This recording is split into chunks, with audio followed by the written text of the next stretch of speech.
디모데전서 6장 11절에서 19절 말씀으로 너 하나님의 사람아, 너 하나님의 사람아, 이런 제목으로 하나님 말씀 선포하겠습니다. 오늘도 오직 예수님입니다. 주의 은혜가 풍성하게 임하기를 축복합니다. 옆 사람에게 한번 인사하겠습니다. 오늘도 잘 오셨습니다. 주의 크신 은혜가 넘치길 바랍니다. 여러분은 누구의 사람입니까? 여러분은 누구의 사람입니까? 목사의 사람입니까? 어느 유력한 장로님의 사람입니까?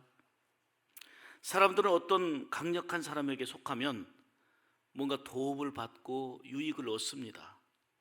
그래서 힘있고 좀 더 능력 있는 사람 속에 속하려고 애를 씁니다. 그러나 아무리 강력해 보여도 사람의 도움은 한계가 있습니다. 저와 여러분은 분명 하나님의 사람입니다. 치유수양이를 은혜 가운데 잘 마쳤어요. 참 감사한 것은 12번째 시행을 했지만 매년 조금씩 더 많이 신청을 했고 12년 만에 어제는 더 많은 숫자가 참여해서 큰 은혜를 함께 나눴습니다.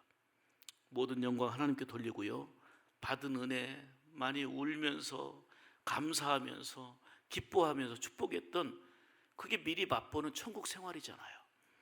이런 놀라운 영육간의 은혜가 9월에도 10월에도 그리고 이후에도 지속적으로 넘쳐서 많은 사람들에게 그런 은혜의 기쁨과 감동이 더해지는 하나님의 사람으로 살아가기를 간절히 축복합니다. 다시 말씀드립니다. 누가 뭐라고 해도 어떤 일이 있어도 저와 여러분은 주님의 사람입니다. 하나님의 사람입니다. 하나님의 사람이란 하나님께 속한 사람이라 그런 뜻입니다.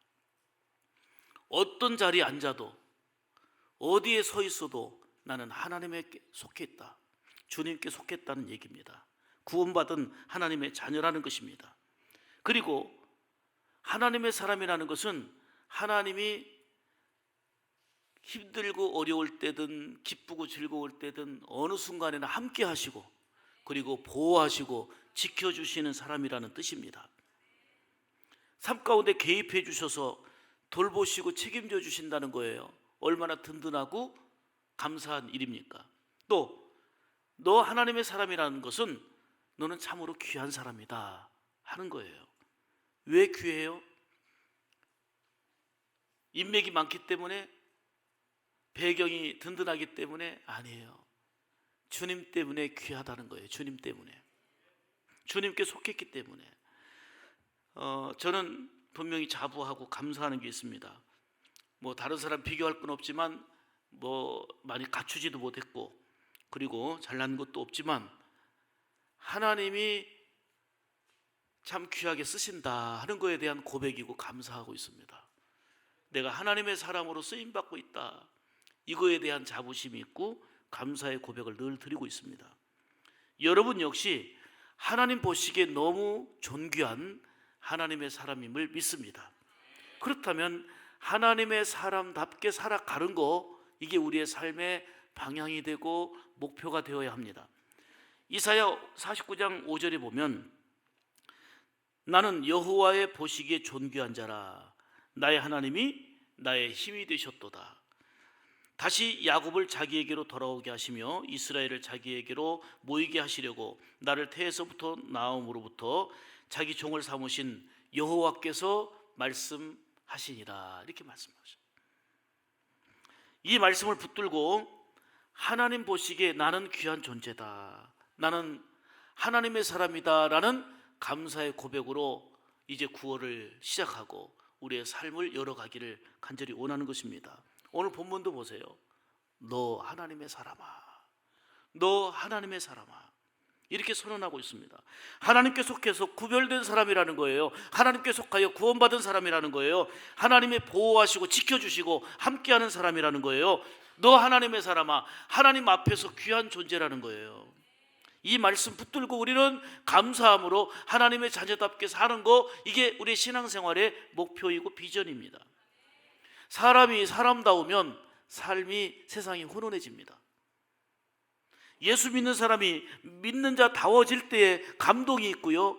그리고 정말 기쁨과 은혜가 함께합니다. 오늘 이 세상에 안타깝게 되고 손가락질 받게 되고 조소하는 이유가 뭡니까? 교회가 교회답지 못하고, 예수 믿는 자가 예수 믿는 자답지 못하고, 믿었던 사람이 사람답지 못하고, 여기에 실망과 배신과 아픔들이 있는 거 아니겠습니까? 사람이 사람다우면 세상이 따뜻해집니다. 훈훈해집니다. 예수 믿는 자가 곳곳에서 예수 믿는 자다울 때에 거기에 거룩한 영향력을 미치는 가운데 아름다움을 같이 공유할 수가 있는 거예요. 목사는 목사다워야 합니다. 장로님은 장로님다워야 합니다. 성도들은 성도다워야 합니다. 우리 모두 하나님의 사람임을 알고 하나님의 사람답게 살기로 결단하며 생명의 말씀을 마음에 품고 그렇게 나가기를 주의 이름으로 축복합니다. 그럼 우리는 하나님의 사람답게 어떻게 살아야 되는지 오늘 성경을 통해서 주신 말씀을 세 가지로 듣기를 원합니다. 첫째로, 하나님의 사람답게 살기 위해서는 첫째로 믿음의 선한 싸움을 싸우라 말씀합니다. 믿음의 선한 싸움을 싸우라. 자, 12절 본문입니다. 믿음의 선한 싸움을 싸우라. 영생을 취하라. 이를 위하여 네가 부르심을 받았고, 이렇게 말씀합니다. 여기서 싸우라는 단어를 보니까 아고니주라는 단어를 썼는데 이 말은 힘쓰다는 뜻입니다. 힘쓰다. 뭘 힘써요? 여기 보니까 아고니조마라는 이 단어의 현재 명령형인데요, 계속해서 싸우며 힘써 싸워야 된다는 이런 의미가 있습니다. 한번 싸우는 걸로 끝나는 게 아니고 믿음의 선한 싸움을 지속적으로 계속해서 싸워야 된다. 이게 바로 단어 속에 담긴 뜻입니다. 바울은 하나님의 사람으로서 지녀야 될 믿음의 덕목이 무엇인지를 얘기하고, 믿음의 선한 싸움을 싸우는 믿음의 장수, 신앙의 장수가 되어야 된다 하는 걸 말씀해요. 저는 싸우는 걸 별로 좋아하지 않습니다. 할 수만 있으면 갈등 구조, 싸우는 구조가 아니라 좀 포기하더라도 그냥 평화하고 화목하기를 원합니다. 그러다 보니까 사람 관계는 폭이 넓고 괜찮게 지낸다고 생각하는데, 그러나 믿음을 지키기 위해서는 싸워야 할 때가 있습니다. 믿음을 지키려면 싸워야 될 때가 있습니다. 이단과 싸워야 됩니다. 죄와 싸워야 됩니다. 이런 영적인 싸움은 강력하고 단호해야 합니다. 세상은 영적 전쟁터와 같습니다. 빛과 어두움이 공존합니다. 선과 악이 섞여 있습니다. 우리는 순간순간 믿음의 선한 싸움을 싸우면서 빛이신 예수님께 속하여 살아가야 합니다. 한순간이라도 마귀의 사람으로 전락되어서는 아니 됩니다. 언제나 우리는 하나님의 사람으로 그 위치, 그 포지션을 지켜야 합니다. 그래서 우리는 날마다 예수님으로 살아야 되는 겁니다. 그럴 때 믿음의 선한 싸움을 싸워서 승리하는 하나님의 사람으로 사는 삶이 되는 겁니다. 누구와야 싸워야 됩니까? 나를 힘들게 하는 사람과 싸워야 됩니까? 누구와 싸워야 됩니까? 내 감정을 건드리는 사람과 싸워야 됩니까? 누구와 싸워야 됩니까? 내가 밉고 눈길조차 주기 싫어하는 그런 사람들과 싸워야 됩니까? 아닙니다. 오늘 성경은 말합니다. 악한 영들과 그 세력들과 싸우라는 것입니다. 그 사람과 싸우는 게 아니고 그 사람을 조종하고 그 사람을 넘어지게 하고 그 사람을 역사하는 배후에 조종하는 악한 영들과 싸우라는 것입니다. 하나님의 사람은 어디에서 무엇을 하든지 하나님의 사람으로 인정을 받아야 됩니다. 다시 말하면 하나님의 사람다워야 된다는 거예요. 더그 멜란드라고 하는 선교사가 부부간에 인디언을 위해서 선교를 떠났습니다. 위클리프 성경을 번역하기도 했던 사람인데요, 이들은 그 인디언들이 사는 그 폴리오라라고 하는 아주 오지 마을로 들어가서 선교를 합니다. 그런데 이 인디언들은 백인에 대한 좋지 않은 감정이 있거든요. 왜냐하면 이 사람들은 강탈자, 괴롭히는 자, 뺏는 자, 이런 어떤 힘 있는 자, 이런 이미지이기 때문에. 그런데 거기 가서요, 호칭이 4번 바뀝니다. 처음에는 백인, 저 백인이다, 백인. 이 선교사를 향해서 백인이다. 왜요? 강탈자다. 힘은 있지만 우리의 적이다. 이런 개념이죠. 그런데 이 웰란드 부부 선교사가 거기에서 의료 선교를 하면서 아픈 자들을 고쳐주고 치료해주고 그런 과정 속에서 이제 호칭이 바뀝니다. 뭐라고 바뀌냐면은 존경할 만한 존경하는 백인으로 바뀝니다. 백인에서 존경하는 백인으로 바뀌어집니다. 그러다가 그들 틈 속에 살면서 같이 울고 같이 웃고 그들과 함께 생활하다 보니까 또 호칭이 바뀝니다. 이는 인디언 백인이다라고 이렇게 호칭이 바뀝니다. 그러던 어느 날 인디언 소년이 그 피를 흘리고 있는데 무릎을 꿇고 그 피를 다 씻어주면서 상처를 치료하는 이러한 모습을 본 사람들이 이 선교사를 이렇게 부릅니다. 이 사람은 하나님의 사람이다. 하나님의 사람이다라고 얘기합니다. 하나님이 보내신 하나님의 사람이라는 겁니다. 그래서 선교사 부부는 처음에는 백인으로 사람들과 함께 할 수 없었던 강탈자, 빼앗는 자, 지배자 이런 개념의 사람으로 이제 선입견을 가지고 그 안에 지내게 됐는데 삶으로 하나님의 사람다운 모습을 보여주면서 이 사람은 하나님의 사람이다. 하나님의 사람이다. 그래서 이분들을 통해서 수많은 사람들이 복음을 듣고 예수 믿어 생활의 변화가 일어나게 됐다는 사실입니다. 사랑하는 여러분, 믿음의 선한 싸움을 싸우면서 죄를 이기고 또 연약한 사람들에게는 주님의 사랑을 몸소 실천하면서 살아가는 가운데 삶 속에서 하나님의 사랑을 느낄 수 있게 되니까 만나는 사람마다 이는 하나님의 사람이다, 주님의 사람이다 이렇게 얘기할 수 있는 거 아니겠습니까? 오늘 본문에도 바울은 디모데를 향해서 말합니다. 너는 하나님의 사람이다. 이는 하나님께 속한 사람이요 하나님께 인정받아서 하나님의 귀한 일을 해야 될 사람이다 라는 의미입니다. 다시 묻습니다. 여러분들은 누구의 사람입니까? 세상의 조건과 여건은 좋지 못해도 우리는 분명하게 하나님의 사람으로 살아가야 합니다. 결코 세상의 사람이 되지 말아야 됩니다. 더더욱이 마귀의 사람이 되어서는 결코 안 됩니다. 하나님의 사람으로 살아가기 위해서는 철저하게 우리의 삶으로 본을 보이는 이러한 모습이 되어야 됩니다. 그것이 바로 믿음의 선한 싸움을 싸우되 계속해서 싸워 믿음을 지키는 자가 되고 하나님의 사람다운 모습이 삶 가운데 나타나야 되겠는데, 믿음의 선한 싸움이 뭐예요? 악한 마귀와 싸우는 거예요. 온갖 방법으로 침투해서 미혹하고 넘어뜨리려 하는 악한 마귀의 세력과 싸워야 되는 것입니다. 그리고 죄와 싸워야 됩니다. 히브리서 12장 4절 말씀처럼 죄와는 피 흘리기까지 싸우라 한 것처럼 죄를 그렇게 단호하게 물리치고 싸워 이겨야 된다는 것입니다. 히브리서 12장 14절에 말씀합니다. 모든 사람과 더불어 화평함과 거룩함을 따르라. 이것이 없이는 아무도 주를 보지 못하리라. 거룩함이 없이는 주를 보지 못한다는 거예요. 그리고 또 하나는 욕심으로 가득한 자신과 싸워야 합니다. 욕심을 극복하고 피하라는 것입니다. 11절에 오직 너 하나님의 사람아 이것들을 피하고, 그러니까 붙잡아야 될 거 붙잡고 피해야 될 거 분명히 피할 수 있어야 되겠는데 뭐를 붙잡아요? 믿음과 의와 경건과 사랑과 인내와 온유를 따르며 붙잡고, 그리고 피할 것은 욕심과 죄된 것들, 탐심, 우상숭배 이러한 것들을 피하라 말씀하고 있는 겁니다. 오늘 12절 다시 봅니다. 믿음의 선한 싸움을 싸우라, 영생을 취하라 그랬어요. 여기서 취하라는 말씀은 영생을 빼앗기지 말고 꼭 붙들고 있으라는 거예요. 영생을 누리게 되는 하나님의 자녀답게, 하나님의 사람답게 지킬 거 지키고 붙들 거 붙들고 살아야 된다는 것입니다.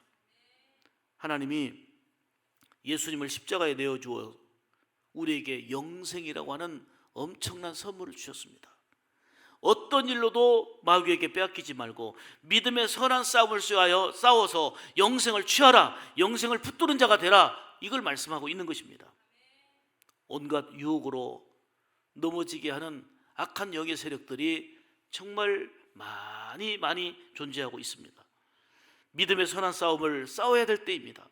믿음의 선한 싸움을 싸워서 결국은 믿음이 불신을 이기고, 사랑이 미움을 이기고, 감사가 불평을 이기고, 그렇게 해서 하나님의 사람으로 믿음의 선한 싸움을 싸우면서 변화된 분명한 소속감과 정체감을 가지고 살아가는 하나님의 사람으로 살아가는 여러분들 되기를 주의 이름으로 축복합니다. 두 번째는 믿음의 선한 싸움을 싸우라와 더불어서 하나님께 소망을 두고 살아야 된다는 거예요. 하나님의 사람은 하나님께 소망을 두고 사는 사람이에요. 17절 보겠습니다. 내가 이 세대에서 부한 자들을 명하여 마음을 높이지 말고 정함이 없는 재물에 소망을 두지 말고 오직 우리에게 모든 것을 후히 주사 누리게 하시는 소망을 하나님께 두며 그랬어요. 하나님께 두라는 거예요. 여기서 소망을 두다, 엘피케나이라는 단어를 썼더라고요. 엘피조라는 그 단어의 부정사인데 신뢰하다는 뜻이에요. 신뢰하다. 하나님을 전적으로 신뢰하고 하나님께 소망을 두라, 그 얘기입니다. 세상에 소망을 두지 말고 물질에 소망 두지 말고 하나님을 절대적으로 신뢰하고 하나님께 소망 두고 살아라. 이게 바로 하나님의 사람으로 살아가는 모습이라는 겁니다. 많은 사람들이 재물에 소망을 두고 살다가 실망하고 넘어집니다. 왜요? 항상 재물이 나를 지켜주는 게 아니거든요. 어떤 사람은 세상에 소망을 두고 살다가 너무 즐겁고 행복해 보이지만 어느 순간에 무너집니다. 왜요? 세상은 어느 한순간에 어떻게 흔들릴지 모르거든요.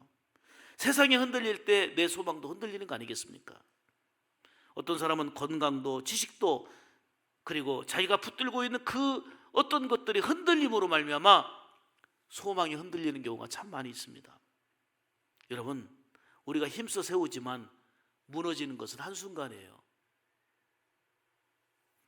오직 하나님께만 소망을 두고 살아야 되는 것입니다. 하나님께 소망을 두면 흔들림이 없습니다. 결코 무너지는 일이 없습니다. 하나님은 모든 것의 주인 되시고요, 우리의 필요를 아시고 가장 적절하게 공급해 주시는 공급자 아니십니까? 하나님의 사람은 세상도 아니고 재물도 아니고 하나님께 소망을 두고 살아갑니다. 강철왕 카네기 회장의 이런 유명한 일화가 있죠. 기회가 되면 저 그림을 잘 보세요. 이거는 인터넷에도 많이 나타나 있으니까 한번 보시면 되겠습니다. 카네기 회장 사무실에 걸려 있는 그림입니다. 낡은 나룻배 그림인데요, 그 밑에 이런 글이 쓰여져 있습니다. 반드시 밀물의 때가 온다. 반드시 밀물의 때가 온다. 저 그림 상태를 보면 지금 썰물 상태예요. 다 지금 배가 외롭게 지금 있잖아요. 썰물 상태예요. 그런데 그 밑에 글은 반드시 밀물의 때가 온다. 카네기가 청년 시절에 참 가난했습니다. 어려워서 집집마다 다니면서 물건을 팔면서 이 세일즈맨으로 일할 때가 있었습니다. 그런데 한 방문했던 노인 집에 한 집에 요 그림이 걸려 있는 거예요. 지금 카네기는 자신의 삶이 썰물의 상황이에요. 그런데 그림을 보면서 반드시 밀물의 때가 온다, 이게 너무너무 감동이 됐어요. 그래서 그 노인에게 이 그림을 삽니다. 이 그림을 사가지고 반드시 밀물 때가 온다, 이 그림을 소장하고 있다가 그가 강철왕 정말 그 큰 회사의 회장이 되고 자기 사무실에 이 그림을 붙여놓은 거예요. 카네기는 생활 신조로 삼았던 것이 바로 그게 반드시 밀물 때가 온다. 비록 힘들고 어렵지만 그럴 때마다 지금은 썰물 때와 같지만 반드시 밀물의 때가 올 거야. 지금은 힘들고 어렵지만 하나님이 도우시고 하나님이 함께 하실 거야. 이 믿음 가지고 하나님께 소망을 두고 살았던 것입니다. 여러분, 하나님께 소망 두고 살면 비록 썰물의 때와 같이 썰렁하고 정말 쓸쓸하고 외롭고 힘들다 할지라도 하나님께 소망을 두는 자에게는 놀라운 회복의 은혜가 있고요, 채워짐의 은혜가 임할 줄 믿습니다. 기쁨과 감사를 하며 살아갈 수 있는 귀한 힘을 얻게 됩니다. 사랑하는 여러분, 소망을 어디에 두느냐, 여기에 따라서 우리의 마음도 다르고요, 우리의 생각도 다르고요, 그리고 우리의 나아가는 방향도 달라지게 됩니다. 무엇보다도 하나님께 소망을 두고 살면 기쁨과 감사를 미루지 않습니다. 지금 기뻐하고 지금 감사하게 되는 것입니다. 그러나 많은 사람들은 이 땅의 현실만 보고 살아갑니다. 그래서 그냥 이 땅의 현실을 내가 붙잡은 것이 좀 많으면 좋아하다가 내가 기대한 만큼 되지 않으면 그것 때문에 실망하다가 이것을 반복하며 살아가고 있습니다. 그리고 미혹에 빠지고 온갖 죄에 빠져 살아갑니다. 남을 쉽게 비판하고 그리고 정죄하고 비난하며 살아갑니다. 여러분 보세요. 어떤 사람이든지 적극적으로 비난하고 비판해가지고 사람을 바꿀 수는 없습니다. 오히려 마음 상하고 그리고 서로 원수가 될지는 몰라도 비판하고 정죄하고 손가락질하고 비난해가지고 사람을 바꿀 수 있는 방법은 없습니다. 여러분, 만약에 그게 방법이라면 우리 성도들이 뭔가 좀 잘못하면 여기다 불러놓고 그냥 같이 단체로 비난하는 거예요. 비판하는 거예요. 그래서 바꿔줄 수 있다면 원수 삽니다. 상처 속에 살 수밖에 없습니다. 오히려 진정한 변화는 너는 하나님의 사람이잖아. 너는 하나님의 사람이잖아. 하나님의 사람으로서 포지션을 이탈한 것을 가슴 아파하며 다시금 그 포지션으로 돌아오기를 바라는 격려와 응원이 결국은 하나님의 사람으로 회복될 수 있는 길이 되는 것입니다. 실제로 이런 부족이 있습니다. 소위 바벤바족이라고요. 사진을 한번 보여주세요. 이 바벤바족은요, 이 부족은 죄를 다스리는 방법이 참 특이해요. 마을에서 누가 이제 죄를 지었어요. 죄를 지으면 이 죄인을 불러 모으고 모든 마을 사람들이 일하던 걸 다 멈춥니다. 일하던 걸 멈추고 죄 지은 사람을 여기다 불러놓습니다. 그리고 뺑 둘러가지고 이 죄인을 불러놓고 큰 소리로 한마디씩 합니다. 무슨 소리 하냐? 여기는 절대 비난, 그리고 비방, 그리고 과장된 거, 그리고 그냥 허울 좋은 소리가 아니라 평소에 과거에 이 죄인이지만 지금 이 사람이 잘했던 거, 이 사람이 참 잘했던 거, 장점, 그걸 하나씩 큰 소리로 말합니다. 너는 이렇게 한 사람이야, 너는 이렇게 한 사람이야. 좋은 얘기만 합니다. 모든 마을 사람들이 큰 소리로 불러놓고 좋은 얘기만 합니다. 그 좋은 얘기를 하루 지나면 그 다음날 또 불러서 또 합니다. 좋은 얘기하는 것이 바닥이 나면 이제 그게 끝이 되는 건데, 그러면서 어떻게 하냐면 이게 그들의 의식인데 이제 새 사람이 됐다고 인정하고 잔치를 벌려줍니다. 그야말로 자존심을 회복시켜줍니다. 죄 지은 사람이 그 모든 마을 사람들 앞에 제가 보답하며 살겠습니다, 눈물로 결단합니다. 그 부족 마을에는 범죄자가 없다는 것입니다. 이게 바로 바벤바족의 칭찬요법입니다. 죄인을 불러놓고 좀 적용한다면 너는 하나님의 사람이잖아, 너는 이 일도 잘하고 너는 저것도 잘하고 너것도 잘하잖아 하고 비난과 비평이 아니라 이제는 칭찬만 해줍니다. 칭찬만 해주는데 칭찬을 통해 감동을 받고 내가 이렇게 잘못했던 거 눈물로 이제 회개하면서 새로운 삶을 살게 되고 이를 기뻐하며 잔치를 벌려준다는 거예요. 하나님은 죄 지은 우리를 위해서 아들 예수님을 보내주셨고 아들 예수님을 십자가에서 죽게 하셨고 십자가를 믿어라, 십자가를 붙들라, 십자가 앞에서 통해 자복하면 다 용납하겠다, 다 받아주겠다, 다 품어주겠다, 다 용서해주겠다. 십자가 붙들고 살라고 말씀합니다. 다시금 돌이켜 일어설 수 있는 기회를 십자가를 통해서 우리에게 주셨습니다. 이 사랑과 은혜를 받은 우리는 하나님의 사람입니다. 하나님의 사람은 세상이 아니라 하나님께 소망을 두며 사랑으로 믿음으로 승리하며 살아야 될 줄로 믿습니다. 세 번째로, 너 하나님의 사람아. 하나님의 사람은 어떻게 살아가야 되느냐? 나누어 주기를 좋아하며 살라 하는 것입니다. 오늘 18절입니다. 선을 행하고 선한 사업을 많이 하고 나누어 주기를 좋아하며 너그러운 자가 되게 하라. 할렐루야. 나누어 주기를 좋아하며 유메타도 투스라는 이 원어를 썼는데요, 대가 없이 주다, 인색하지 않게 주다, 후히 주다, 이런 뜻입니다. 나누어 주기를 좋아하라. 대가 없이 인색하지 않게 후히 주어라. 이게 하나님의 사람이라는 거예요. 그동안 우리의 모습은 어떠했습니까? 너무 손에 움켜쥐려고만 욕심으로 물들어 있고 욕심으로만 가득 차 있지는 않았습니까? 너는 하나님의 사람이라고 하는 분명한 정체성과 소속감을 가지고 내가 받은 은혜, 내가 받은 사랑을 기억하며 내 손을 펴서 나누고 베푸는 사람, 나누어 주기를 좋아하는 사람 되라. 하나님의 사람은 베푸는 것을, 나누는 것을 좋아하는 사람이라. 이렇게 말씀하는 것이 우리의 가슴에 새겨지고 그러한 실천을 해야 될 줄 믿습니다. 선한 일을 많이 하라, 선한 사업을 많이 하라 그랬잖아요. 받은 은혜를 감사하며 나누고 베푸는 일을 힘쓰라는 것입니다. 서로의 관계 안에서 너그러운 자로 품어주고 먼저 용납하는 자 되라. 이게 바로 하나님의 사람이라는 것입니다. 그동안 나의 구제 활동은 어느 정도였는지 생각해 보십시오. 이제 어느새 9월을 맞이하는데 지나온 9개월 동안, 8개월 동안 얼마나 베풀면서 살아왔는지를 한번 생각해 보시기 바랍니다. 특히 나 자신도 그렇지만 우리 아이들이, 우리 자녀들이 어려운 사람에게 얼마나 관심을 갖고 얼마나 도움을 주며 살도록 가르쳤고, 또 우리 아이들이 얼마나 어려운 사람들을 도우면서 어려운 사람들을 위하며 살고 있는지를 한번 생각해 보시기 바랍니다. 유대인들의 성공적인 교육에는 4가지 중요한 원리가 있는데, 첫째가 신앙교육입니다. 철저하게 하나님을 경외하라.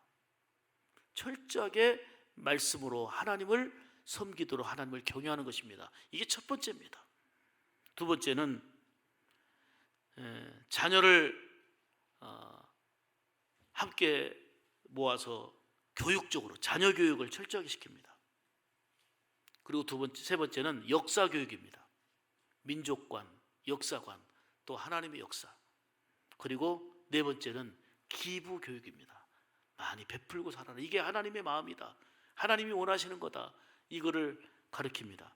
그래서 유대인들은 어린 시절에 선행을 위한 그 동전통을 만들어 놓고 아침 식사 때나 저녁 식사 때나 그 동전통에 구제금을 넣고 이걸로 구제하고 베푸는 것을 늘 어릴 때부터 훈련받으며 실천하고 살아왔습니다.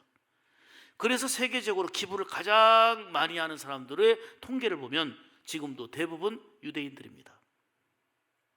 이 말씀에 기초해서 훈련받아서 기부하는 것을 어릴 때부터 훈련받아 왔기 때문에 베푸는 것을 좋아하고 잘합니다. 성경은 빈익빈 부익부의 악순환에 대한 근본적인 해법을 이렇게 제시합니다. 가진 자가 없는 자의 형편을 고려해서 같이 나누는 삶이 되고 하나님의 사람으로 살아가는 성도들이 선한 사업을 많이 하고 베풀기를, 나누어 주기를 좋아하라 말씀합니다. 우리 교회도 점점 열악해지고 힘들어져 가고 있는 많은 미자립 교회를 더 많이 섬겨야 합니다. 점점 약해지고 어렵고 힘든 자들이 많이 있는데 힘들고 연약한 자들을 더 많이 그들에게 손을 펴서 베풀고 섬기고 나누어야 합니다. 복음 전도자인 루이스 팔리오는 흙의 비유를 들어서 교회의 본질을 이렇게 설명해요. 교회는 걸음과 같다. 이 책의 내용을 보고 깜짝 놀랐어요. 자세히 읽어봤어요. 교회는 걸음과 같다. 제가 인용해서 말씀드릴게요. 걸음은 한 곳에 쌓아두면 이웃에게 악취를 풍긴다. 걸음 위에서는 아무것도 살지 못한다. 그러나 땅에 걸음이 골고루 뿌려지면 세상을 비옥하게 한다. 모든 식물을 건강하게 살린다. 이처럼 걸음은 모아놓으면 죽게 하고 뿌리면 살게 한다. 사랑은 아무리 나누어도 줄지 않는다. 나눌수록 풍성해지는 사랑, 그것이 바로 믿음의 역설이다. 이것이 곧 교회의 구제 사역의 효과이다.